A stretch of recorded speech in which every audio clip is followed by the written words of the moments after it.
When I bought the house, it was supposed to be my sanctuary.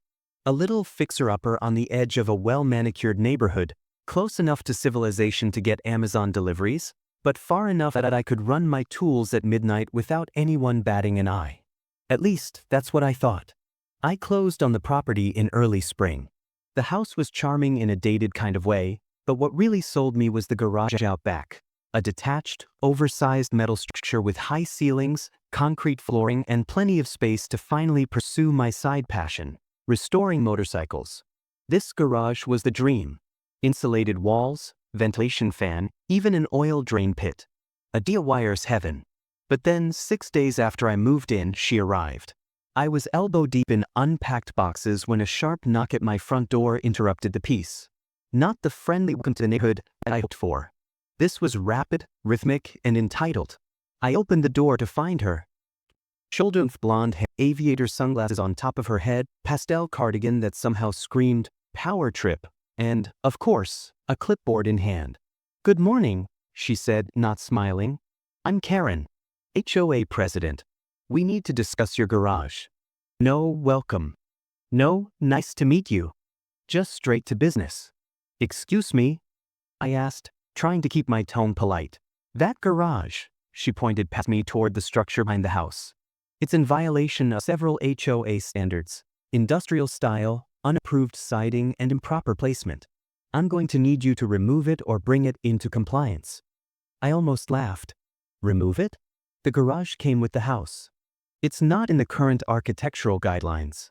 It wasn't disclosed properly in the last HOA inspection either. We've had complaints. Complaints.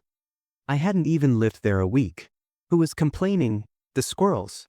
I told her that I had reviewed the home inspection and records during the buying process. The garage had full permits, built nearly 15 years ago, and the house had only been part of the HOA for the last 5. It was legally grandfathered in. Karen didn't like that answer. "We're implementing updated standards," she sniffed. "I'll be bringing this to the board. If it doesn't meet current community aesthetics, it must be removed or restructured. You'll be receiving a violation notice shortly." She handed me a pre-typed slip with "warning" stamped across the top in red ink. She'd come prepared. This wasn't spontaneous. She wanted this fight. After she left, I stood there with the paper in my hand and my jaw half open. The garage was entirely on my property. No easements, no shared borders. This wasn't about rules, it was about control. And Karen? She was the queen of control. The next day, I attended the HOA meeting.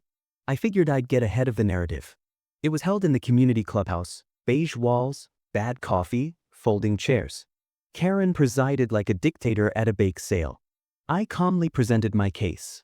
The permits, the property map, even the clause in the HOA agreement that exempted structures built prior to their formation. She responded with a fake smile and a phrase I would come to loathe. "We'll take it under consideration." Later that evening, I received an email. Formal violation. 30 days to comply. I wasn't going to roll over, but I also wasn't going to waste time arguing with a woman who believed power came from a clipboard and an attitude. Instead, I started thinking differently. About a week later, I was walking my dog through the neighborhood, just trying to cool off, when I saw a guy bent over the hood of a 1968 Mustang Fastback in one of the driveways. He had grease on his hands, his garage door open, and a look of pure frustration on his face. Being a gearhead myself, I couldn't help but stop. "Need a hand?" I asked. "Only if you've got smaller hands or longer arms," he joked. We got to talking. Turns out his name was Brian. He was trying to do a rebuild in his cramped one-car garage, and he was frustrated with the lack of space. I mentioned the setup I had out back, and his eyes lit up. "Man, I'd kill for a setup like that," he said. "If you ever want to rent it out for storage or workspace, let me know." We laughed. I asked where he lived. 2 houses down. Brick mailbox, white shutters. My smile froze, because I'd seen that house before. It was Karen's house. Brian was her husband. That night, I couldn't stop thinking about it. Karen wanted my garage gone, called it an eyesore, a violation. But her husband? He saw it as a dream workshop. So I thought, why not make both of them part of the story? The garage wasn't just legal, it was mine. And there was absolutely nothing in the HOA bylaws that said I couldn't rent it to someone, as long as they weren't using it as a living space. So I made a decision. I was going to offer it to Brian. Not out of spite, not entirely, but because nothing would make a point more clearly than turning my unacceptable violation into her husband's weekend retreat. After I offered Brian the garage, the man was practically glowing. "Wait, you're serious?" he asked, wiping his hands on a rag. "You'd actually rent it to me?" I told him the truth. I wasn't really using it full-time yet and didn't mind a trusted neighbor having access, especially someone who respected the space. Of course, I left out the part where his wife was actively trying to have the garage destroyed. I figured he'd find out eventually, the fun way. "How much?" he asked. "Let's just call it cheap," I replied. "Cover a bit of power, keep it clean, and we're good." He agreed instantly. We shook hands that same day. By the end of the weekend, he'd already moved in some of his tools, neatly arranged on the pegboard, a new tool chest rolled in, and 2 full crates of engine parts. The man treated it like a temple. And honestly, that made me happy. If someone was going to appreciate the space, it should be a guy who'd dreamed about it, not someone trying to tear it down. And here's the kicker. I gave him his own keypad code and lease agreement. Legally binding, month to month, just enough to check every box. If the HOA wanted to question it, I was prepared. This wasn't some side favor anymore. It was a formal rental. I kept things low-key at first. Brian was respectful, came during weekends, kept the noise down, no drama. But Karen? Karen started noticing. It began with the subtle things. I'd see her slow down her car when she drove past. She started walking the neighborhood more frequently, clipboard in hand, of course. Once, I caught her just standing at the edge of my driveway, glaring toward the garage with a half-eaten protein bar in her hand like it had personally offended her. Then came the note, folded and taped to my front door in bold, passive-aggressive glory. "This is a friendly reminder that unauthorized commercial use of personal structures violates Section 4B of the HOA guidelines. Noise and mechanic activity should be confined to private garages that meet community standards. Please correct this issue before the board must step in." Nice try, Karen. But I already had my ammo. I took a photo of the note, printed it out, and filed it with the lease agreement in a binder labeled Karen Defense. The fun really started 2 weeks later. It was a Saturday afternoon, warm weather, windows down kind of day. I was in my backyard grilling when I heard the familiar purr of a 1968 Mustang Fastback pulling into the driveway. Brian. He pulled up to the garage, popped the door, and drove in with a grin. That car had been his baby for years, and finally he had the space to really work on it. I waved from the deck. He waved back. That's when I heard it, the telltale click of heels on concrete. Karen, marching up the sidewalk like she was leading a parade. I didn't even need to look to know it was her. She rounded the corner just in time to see Brian, her husband, opening the garage door and stepping out in full mechanic glory. Grease-stained jeans, gloves, rag hanging from his back pocket. "Brian," she said sharply, her voice higher than usual. He looked up. "Hey babe." "What are you doing?" she asked, her eyes shifting between him and me. "Just finishing up the carburetor adjustment. This garage is perfect. You should see the lift setup he's got inside. It's a dream. Best deal I've ever made." Karen's face froze. Her mouth opened, then closed. You could almost hear her brain short-circuiting. "You rented the garage?" she asked slowly. Brian nodded, wiping his hands. "Yeah, I told you how cramped the garage at the house was. He offered it for cheap. Said I could use it for whatever I wanted. Just gotta keep it clean and quiet. You should really see the lighting inside. It's better than most shops." And that was the moment. That was the exact second Karen realized she'd been checkmated. The garage she tried to remove from the neighborhood? The one she tried to declare an eyesore, unapproved, and in violation of her perfect little aesthetic? Now it was her husband's second home. She didn't blow up right there. Oh no, Karen was too refined for that. Instead, she turned to me and said, "We'll be reviewing the situation at the next HOA meeting." I smiled, held up my coffee mug, and replied, "Looking forward to it. I'll bring copies of the lease agreement and zoning permits, in case anyone needs clarification." She didn't reply. She just spun around and marched back down the driveway. Brian watched her go, confused. She okay? Oh, she's just surprised, I said. She thought the garage was useless. The next HA meeting rolled around 2 weeks later.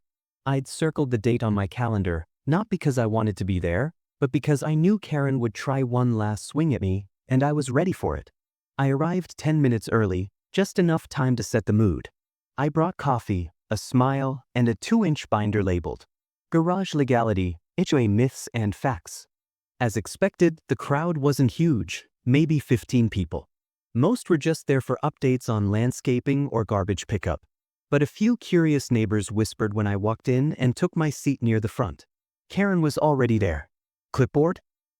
Tight smile? Passive-aggressive aura? Full blast. She didn't even look at me. Instead, she stood up during the community concerns portion and said, I'd like to bring up a pressing issue regarding a structure on Lot 38B that has become an unsightly commercial garage in a residential area, creating disruption, increasing traffic, and potentially violating Section 4B of the HOA Charter. Lot 38B. That was me. Eyes turned toward me. I didn't flinch. She continued, weaving a web of exaggerated concerns. Property values, oil leaks, engine noise, non-resident access, you name it. Her performance was Oscar-worthy, but completely hollow. When she finally finished, the teacher, a guy named Mark who usually looked half asleep, turned to me and asked, Do you have a response? I stood up, took a deep breath, and opened the binder. Let's start with the basics, I said, calm and clear. I pulled out a full copy of the garage's original building permits, stamped and dated 15 years before the HOA even existed. Then I showed county zoning documentation proving the structure was compliant with residential accessory use, including hobby shops, vehicle storage, and workshops. Next came the HOA's own charter, highlighting the clause that grandfathered in all pre-existing structures unless they were modified or rebuilt, which mine hadn't been. Finally, I presented the rental agreement, month-to-month, legally binding between me and my renter. I even had photos of the garage interior showing how clean, quiet, and secure it was. No fluids leaking. No business signage. No traffic. Just one guy working on his own car a few hours a week. If this setup violates HOA standards, I said, then so does every backyard shed, pool house, or art studio in the neighborhood. But I doubt Karen would go after someone painting flowers quietly in their garage. The room chuckled. Karen turned bright red. Karen stood up again, trying to argue. Something about intent and spirit of the law. But it didn't matter. Mark, the HO chair, cleared his throat and said, Unless the board finds evidence of actual violations, we can't override property rights or grandfathered structures. The matter is closed unless new facts emerge. Karen sat down slowly, steaming. Her clipboard hung at her side like a deflated balloon. It was over. She lost. In front of the whole room. Now, I could have walked away there and called it a win. But petty people love control. And Karen wasn't going to stop unless someone took the clipboard from her cold, bitter hands. So, I dug deeper. And wouldn't you know it, turns out Karen had violated multiple HOA bylaws herself. Landscaping violations, overdue fines, unauthorized alterations to her front patio, and most notably, using HOA funds for an unapproved community event last year. I sent an anonymous packet to the board the following week. Screenshots, receipts, dated photos. 2 weeks later, I received a letter in my mailbox. Effective immediately, Karen, redacted, has stepped down from her position as HOA president. No explanation. No farewell email. Just gone. Her house went up for sale 3 months later. Brian? He still rents the garage. We're actually friends now. Even swapped projects last month. The garage? Fully legal. Still standing. Better than ever.